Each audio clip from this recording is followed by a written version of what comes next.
Chag Sameach, ou Yom Tov, au Hachem, on est encore dans la Vira, dans l'atmosphère du Tet Kislev. Maintenant seulement qu'on va étudier un peu d'Alaha, mais on va essayer de, Bezrat Hachem, de vivre l'Alaha, quand on sait que tout le lien de la Chassidut, c'est que même quand on étudie Niglé, eh bien, on vit et la lumière de la Chassidut qui pénètre aussi dans le Niglé, donc notamment dans l'Alaha, et c'est vrai que le sujet est bien connecté, puisqu'on va parler bien sûr de Hanouka, que la lumière, le spirituel, etc., etc. Alors, donc déjà, la Hanouka en elle-même, Mishum Zekele Vanveu, que lorsque on fait une mitzvah, il faut toujours faire une mitzvah avec honorer le maximum la mitzvah et donc ne pas se suffire du minimum et faire quelque chose de beau pour la mitzvah. Alors, c'est pour ça que aujourd'hui, bien qu'on n'est pas obligé, mais on a pris tous le minag de prendre une Hanoukia, une belle Hanoukia pour chacun. Bien que Alpi Alacha, on peut prendre des bougies et se suffire et chaque jour prendre deux bougies, trois bougies, quatre bougies, etc. en fonction du jour. Mais aujourd'hui, on a tous l'habitude de prendre pour chacun qui va allumer des Hanoukiot et des belles Hanoukiot. Le minag chez Chabad et chez beaucoup aussi chez les Sfaradim et bien sûr chez les Ashkenazim, c'est lorsque on achète une Hanoukia, on prend les branches diagonales. Bon, il fait marquer dans les Rishonim, etc. Mais on a l'habitude de prendre des branches qui sont d'Afka diagonales et pas en arrondi. Euh, lorsqu'on anime plusieurs Hanoukiot, ça c'est très très important, qu'aujourd'hui en général on a une table comme ça où il y a des fois 4, 5, 6, 7, 10 Hanoukiot. Alors c'est très très important de mettre un petit espace entre chaque Hanoukia. Pourquoi? Parce que si on va les mettre trop proches l'une de l'autre, alors déjà, s'il y en a une qui est en bois ou s'il y en a un qui allument en cire, ou, etc., ça peut faire tout un balagan. Et à part ça, on sait que la halakha, elle est très très stricte par rapport au fait que chaque Hanoukia, elle doit être reconnue spécifiquement. Et donc, quand on va les mettre tous ensemble et qu'on va pas mettre un espace entre elles, on va croire que c'est comme une sorte de grand candélabre comme ça, et un seul. Il faut bien bien faire attention qu'il y ait un signe distinctif qui va distinguer les Hanoukiot de bien et séparer, que chaque Hanoukia appartient à une personne différente. Et donc, c'est pour ça qu'on a l'habitude de les mettre avec un certain espace. Alors, avec quoi on allume euh, les, le feu, alors les nerfs Hanouka. Alors, les huiles sont permises. Le meilleur mitzvah minamoufrar, c'est bien sûr d'allumer avec une bougie, avec de l'huile d'olive. Maintenant, faire attention de quelle huile d'olive on parle.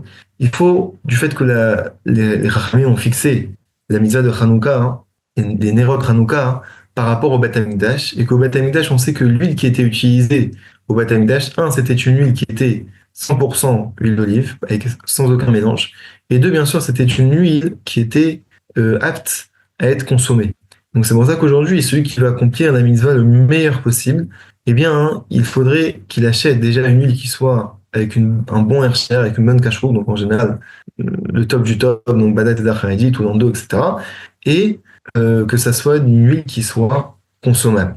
Donc bien sûr, en général, dans les nernites qu'on achète déjà tout prix, etc., eh bien, on a ces conditions-là qui sont remplies. Donc c'est pour ça qu'il faut acheter des huiles, pas n'importe où, mais avec une bonne ashgacha et une huile qui soit consommable, bien sûr, au top du top. Si on n'a pas, alors la mitzvah, pour être yotze, pour être acquitté de la mitzvah, c'est qu'il faut avoir un élément, ça peut être de l'huile, ça peut être aussi de la cire, peu importe. En tout cas, il faut avoir quelque chose qui va bien illuminer et que les bougies vont être, les flammes vont être claires. Ça, c'est le plus important. Euh, alors, combien de temps il faut allumer? Combien de temps les bougies doivent rester allumées? Alors, chez Chabad, c'est 50 minutes. Chez Sfaradim, c'est 30 minutes. Mais attention, on va voir plus tard que on peut pas acheter des bougies qui sont qui ont une durée pile de 30 minutes et on va voir ça Bezrat Hashem plus tard.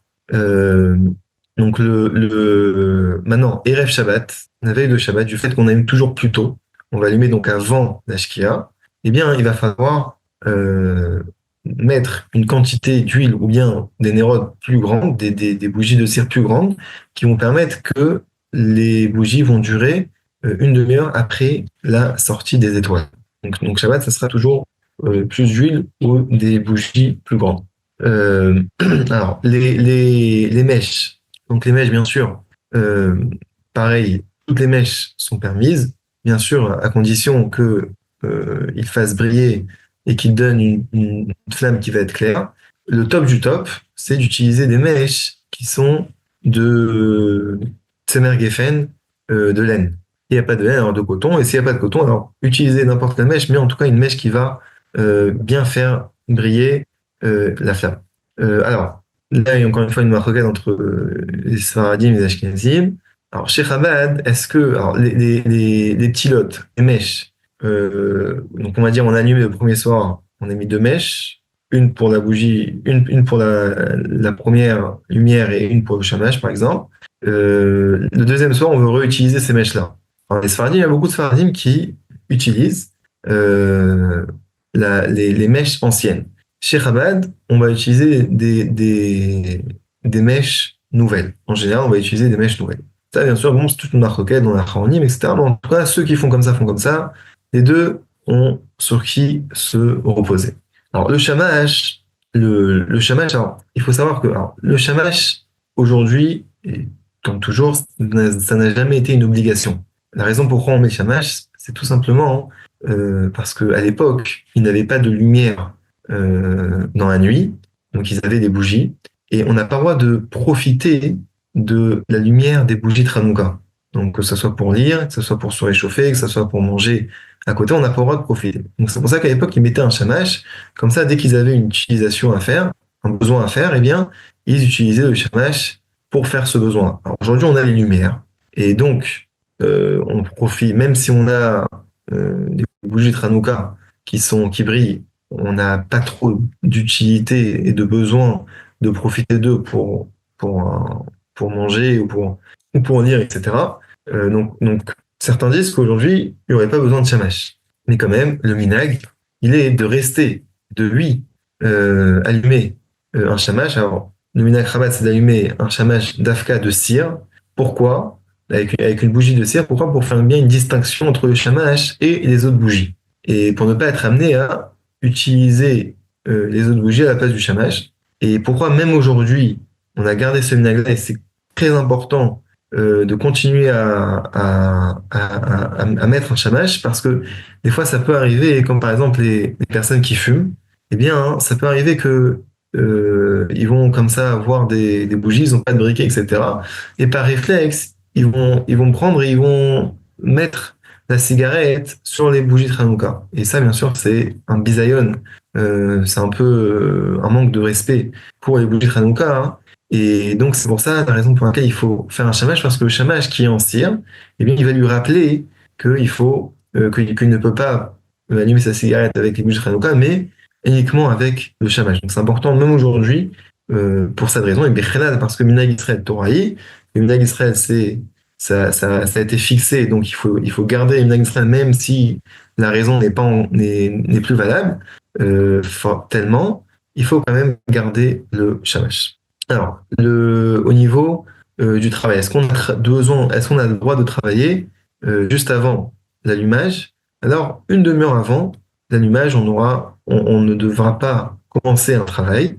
Alors, quand on parle de Asiyat Melacha, hein, c'est les khatrila, on parle de travaux qui sont interdits pendant Shabbat. Mais les travaux qui sont interdits pendant Shabbat et qui sont permis pendant Yom Tov, comme par exemple tout ce qui est lié avec la cuisson, eh bien ça, Bediavad, si on n'a vraiment pas la possibilité, on aura le droit de faire dans une demi-heure avant l'allumage. Donc quelqu'un qui, avant une demi-heure, il a commencé à faire un travail, même qui est interdit pendant Shabbat, quand par exemple il a commencé à coudre ou à faire du repassage, etc., eh bien, il aura le droit de continuer, mais bien sûr, au moment où le temps d'allumer, on va voir tout de suite après les horaires d'allumage des bougies de Hanouka arrivent, eh bien, il n'aura pas le droit de et il devra s'arrêter, il devra stopper son travail au milieu.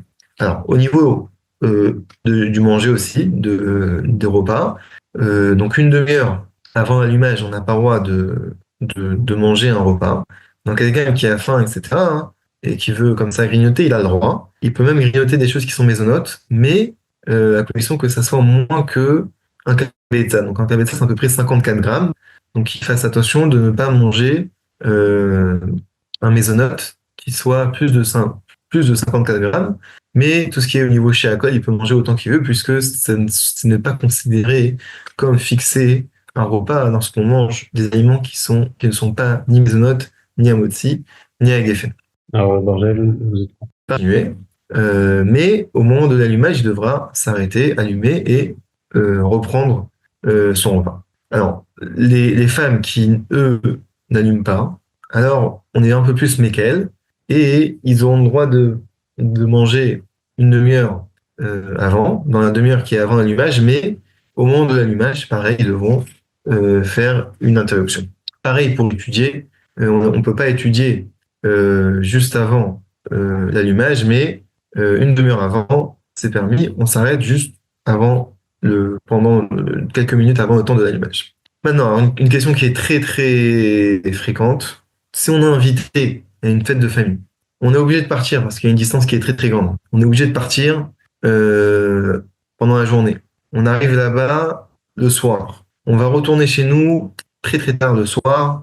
euh, et donc qu'est-ce qu'on fait? Alors, on verra plus tard dans la chaîne qu'est-ce qu'on fait au niveau comment est-ce qu'on allume, quand est-ce qu'on allume, etc. Mais déjà au niveau est-ce qu'on a le droit de manger? Parce que on a dit que au moment où le temps d'allumage arrive, on n'a pas le droit de manger. Et là-bas, on peut pas allumer quand on est invité chez des gens et qu'on dort pas là-bas, sauf dans des cas très très très rares. Alors, ce qu'on devra faire, c'est mettre une sorte d'alarme. Donc, on essaiera d'en mettre plusieurs, à plusieurs intervalles, parce qu'on ne sait jamais quand est-ce qu'on va retourner chez nous. On mettra des alarmes et on essaiera d'anticiper le temps où on va arriver chez nous à la maison. Donc, c'est par exemple, on dit qu'on va arriver vers à peu près minuit. Alors, on va mettre une alarme à minuit, minuit et quart, minuit et demi. Sur l'alarme, on mettra le mot Hanouka, et Hanoukia, comme ça, on se rappellera à ce moment-là hein, d'allumer. Donc, ça, et à ce moment-là, si on fait ça, donc c'est considéré dans la halakha comme une sorte de chômeur, de rappel. Alors on aura le droit de manger la seouda, même si c'est une seouda qui est fixe, on aura le droit de manger une seouda là-bas, dans cet endroit. Mais encore une fois, c'est dans le cas où vraiment, vraiment, vraiment, il n'y a aucune autre possibilité de faire. Si on a la possibilité de partir vraiment juste avant la shkia, pardon, juste après la shkia, juste après le coucher du soleil, alors on fera ça, on allumera. Et même si on restera pas une demi-heure devant les bougies, c'est pas grave. L'essentiel, c'est d'avoir allumé dans son temps. Et ensuite, quelques minutes après, on pourra partir et aller dans la fête de famille. Alors, maintenant, donc le temps quel est le temps de l'allumage des bougies, des Nerot Hanouka? Alors, donc chez Chabad, c'est juste après le coucher du soleil et avant la tombée de la nuit. Chez Sfaradim, beaucoup de Sfaradim, notamment Sfaradim d'Afrique du Nord, eh bien, ils ont l'habitude d'allumer à la sortie des étoiles. Et encore une fois, peu importe le minag, eh bien, il faut que les bougies, les lumières brillent et soient allumées au moins une demi-heure après la sortie des étoiles. Donc bien sûr, jusqu'à quand on peut allumer? On peut allumer jusqu'à l'aube, à Hot Hashachar, pas au Netz, et à l'aube, et ensuite il y a le lever du soleil. Donc l'aube, à Hot Hashachar, on aura le droit d'allumer jusqu'à Hot Hashachar, mais bien sûr, bien sûr, bien sûr, il faut absolument allumer avant Chatzot, faire le maximum pour allumer avant Chatzot, parce que pour être Yotse, pour être acquitté de toutes les déotes, qu'est d'allumer dans son temps. Alors, maintenant, quelqu'un hein, qui n'a pas eu le temps d'allumer avant la moitié de la nuit, donc avant Khatzot, donc aujourd'hui c'est à peu près minuit. Alors, qu'est-ce qu'il fait? Alors, ce qu'il doit faire, c'est réveiller ou avoir avec lui une personne qui va être devant lui, qui va être présente devant lui lorsqu'il va faire des brachot. Maintenant, s'il n'a pas réussi à avoir cette personne-là, alors il pourra allumer, mais il ne fera pas de bracha. Donc ça, c'est très très important. Il ne pourra pas, parce que ça fait brachot, mais laquelle il ne pourra pas faire de bracha s'il n'a pas une personne présente qui vient et qui est présente lors de son allumage Bien sûr, tout ça, on parle après minuit. Alors, le seder, c'est donc on allume entre Mincha et Arvit, et ensuite on fait Arvit. Une personne, par exemple, qui doit, donc on l'a déjà précisé, mais un parcours qui devrait aller, par exemple, au Mifsaïm, alors le mieux, c'est d'allumer donc juste après le coucher du soleil. Et même s'il doit partir tout de suite à Mifsaïm, c'est pas grave. Il vaut mieux qu'il allume juste après le coucher du soleil, qu'il ne reste pas devant les bougies une demi-heure. On va voir que c'est important de rester devant la bougie une demi-heure. Plutôt qu'il allume les bougies tard dans la nuit. Parce qu'encore une fois, tard dans la nuit, on rentre dans des marocottes, même si la règle est fixée et qu'on a un droit, mais il vaut mieux toujours accomplir une mitzvah en se basant sur toutes les différents avis. Et donc, c'est pour ça qu'il faudra de cette manière-là d'allumer juste après le coucher du soleil. Euh, alors, est-ce qu'une personne aurait le droit d'allumer avant le coucher du soleil? Alors, dans des cas vraiment, ce qu'on appelle de dorak, où vraiment il n'y a aucune autre possibilité de le faire et que la personne ne pourra pas allumer après, elle ne pourra allumer que le lendemain matin, et donc on ne peut pas allumer le lendemain matin, on n'est pas quitte de la mitzvah. Alors, elle pourra allumer avant le coucher du soleil, mais bien sûr à condition que ça soit après c'est à partir du Plag Mincha, c'est à partir de ce temps-là qui est dans tous les calendriers, vous regardez sur Internet, dans chaque ville, il y a un Plag Mincha qui est différent, donc la moitié de Mincha en français. Donc le Plag Mincha, à partir de ce moment-là, il pourra allumer, mais bien sûr, Beshat Atrak, dans un moment très rare où il n'y a aucune autre possibilité d'allumer durant toute la nuit, mais bien sûr, il ne fera pas de bracha lorsqu'il allumera. Euh, alors, au niveau des brachot, au niveau des brachot, euh, il faut faire très attention de ne pas parler entre le moment où on dit les brachot et le moment où on est en train d'allumer, on n'a pas encore terminé d'allumer les bougies. Pourquoi? Parce que ça peut être un F-sec entre la bracha et la mitzvah. Et donc, si quelqu'un il parle de quelque chose qui n'est pas lié avec la Hanoukia, il devra carrément recommencer les brachot. C'est comme si il faisait des brachot les matala, si bien sûr il n'aurait pas allumé la première bougie. S'il a allumé la première bougie, alors, et qu'il a parlé entre la deuxième et la troisième, il ne devra pas refaire la bracha, mais encore une fois, c'est un F-sec, et il faut ne pas parler le mieux il ne faut pas parler entre la bracha et le moment où j'allume. Uniquement après que j'ai terminé d'allumer, je peux parler. Quelqu'un qui aurait fait. Alors, comment ça se passe? Alors, d'après Ibn Akraman, on fait les trois brachot le premier soir, les deux soirs, les deux brachot, et ensuite on commence à allumer. Chez Sfaradim, au moment où on fait les brachot, on allume. Encore une fois, dans les deux cas, on n'a pas le droit de parler quand on allume les bougies. Voilà, ça c'est encore une fois une différence entre les Sfaradim et les Ashkenazim. Alors, celui qui est chargé d'allumer à la synagogue, donc il fera le premier soir les trois brachot. Alors, il faut savoir que dans la Beth Knesset, dans la synagogue ou bien dans les allumages publics, hein, c'est à peu près le même dîne, c'est à peu près la même chose, on n'est pas acquitté de ces allumages-là. C'est pour ça que dans tous les allumages publics, à chaque fois, en général, d'ailleurs le rabbi l'avait demandé, on indique clairement aux gens que vous n'êtes pas acquitté par cet allumage et on distribue le maximum de nérod, de bougies et de chanoukiot aux gens qui viennent voir. Alors, quelqu'un qui allume donc cette Hanoukia, il fait les brachot. Il fait les trois brachot le premier soir. Lorsqu'il va revenir chez lui, et donc il va s'acquitter et faire la véritable mitzvah qui la rend, le chiyuv, qui le rend d'accomplir la véritable mitzvah, alors il peut refaire, alors les deux brachot, c'est sûr qu'il est fait, et même la troisième bracha, hein, il pourra la faire si il doit acquitter d'autres personnes qui sont chez lui, donc par exemple comme sa femme et ses enfants après bar mitzvah. Donc il pourra faire la bracha de Shehrianu s'il y a d'autres personnes qu'il doit acquitter, donc ça peut être des amis, etc., qui s'acquittent chez lui, il pourra le faire. Donc bien sûr, les Sfaradim, eux, c'est une personne qui allume pour tout le monde. Les Ashkenazim, c'est chacun qui allume pour soi. Alors, tout celui qui écoute les brachot, il faut bien faire attention de ne pas répondre Baruch Hu Baruch Shemo et de bien répondre Amen, même si on ne pense pas forcément à s'acquitter de cette bracha-là, de cet allumage-là.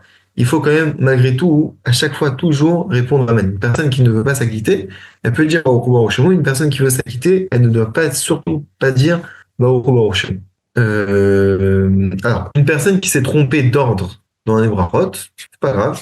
Les brachot, on peut les faire dans le désordre, ça c'est pas un problème. Alors, bien sûr, quel est l'ordre dans lequel on allume? Donc, la Hanoukia, on la met en face de la mezouza. Donc, encore une fois, là, il y aura une différence entre les Ashkenazim et les Sfaradim. Alors, les Chabad, donc là, cette fois, il y a trois déotes, trois avis. Donc, les Sfaradim, bien sûr, on la met à la porte extérieure, vers l'extérieur. Ok, toujours en face de la mezouza. Les Chabad, on met en face de la mezouza, mais vers à l'intérieur de la maison. Et les Ashkenazim, beaucoup les mettent à la fenêtre. Alors, peu importe les déotes, de toutes les façons, chaque déa a ses rishonim et sur qui se baser. Mais bien sûr, faut éviter de mélanger les déotes. Donc un Sfarad, ne pas faire comme un Ashkenaz, etc. Sauf si c'est dans un cas où mettre dehors, ça risque de s'éteindre. Il y a des gens qui risquent d'éteindre les nérodes parce qu'il y a des voyous, etc. Ou bien il y a un danger. Alors bien sûr, à ce moment-là, on allumera à l'intérieur, on fera comme le minag des Ashkenazim ou le minag Chabad. Quelqu'un qui aurait oublié d'allumer le premier soir, alors le deuxième soir, il devra allumer deux bougies, bien sûr, et faire Shehrianu. Par contre, une personne qui a allumé le premier soir, elle a oublié de faire Shehrianu, alors là, à ce moment-là, hein,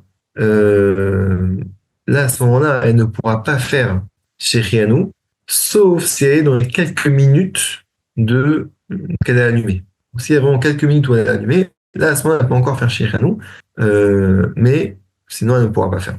Alors, maintenant, si il y a un mari qui est, par exemple, à l'armée, etc., et donc il ne peut pas allumer, alors sa femme, elle peut allumer pour lui.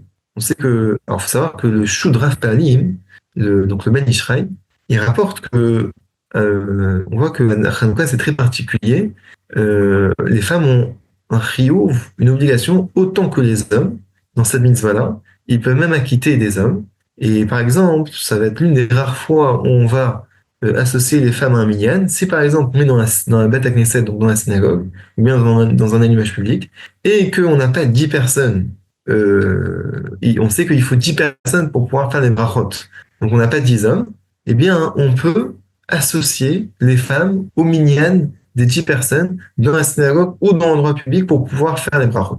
D'après la halakha stricte, une femme même pourrait acquitter des hommes en public. Seulement Mishum Sniout, pour des raisons de pudeur, eh bien, il faut absolument que ce soit un homme qui va allumer. Mais dans le cas où le mari est à l'armée, au front, etc., et qu'il n'a pas de possibilité d'allumer, alors la femme peut allumer pour lui et pensera et fera les brachot s'il n'y a pas d'autre homme dans la maison, et pensera à quitter son mari. Seulement que lorsque le mari sera devant, c'est seulement comme le mari n'a pas vu les Hanoukiot, les bougies, on sait qu'il y a une très très grande importance de voir aussi les bougies. Alors il faudra que le mari s'efforce quelque part, hein, eh bien d'au moins de voir une Hanoukia. Comme ça, hein, il pourra s'acquitter et de la mitzvah de l'allumage des Hanoukia et de la mitzvah de Pirsoménissa, de répandre le miracle. Maintenant, quelque chose de très très très important, l'essentiel de la mitzvah de Hanouka, hein, ce n'est pas l'emplacement de la Hanoukia, mais c'est l'allumage de la Hanoukia. Donc au moment où on allume les flammes, c'est à ce moment-là où on accomplit la mitzvah de Hanouka. Et c'est pour ça que pendant ce moment-là, il faut absolument que ces flammes-là remplissent plusieurs conditions. Déjà, la première condition, c'est que l'endroit dans lequel on les allume, il n'y ait pas de vent. Si au moment où on les allume, même si une seconde plus tard, même 3 secondes plus tard, on va mettre une sorte de vitre, hein, je parle surtout pour les Sfaradim qui allument dehors, on va mettre une sorte de vitre qui va empêcher le vent de pénétrer, eh bien, on n'aura pas accompli la mitzvah. Pourquoi? Parce qu'il faut qu'au moment de l'allumage, la bougie ne puisse pas être éteinte par le vent. Il faut qu'au moment de l'allumage, la bougie ou la flamme puisse avoir un temps de au moins une demi-heure pour les Sfaradim et 50 minutes pour Rabat.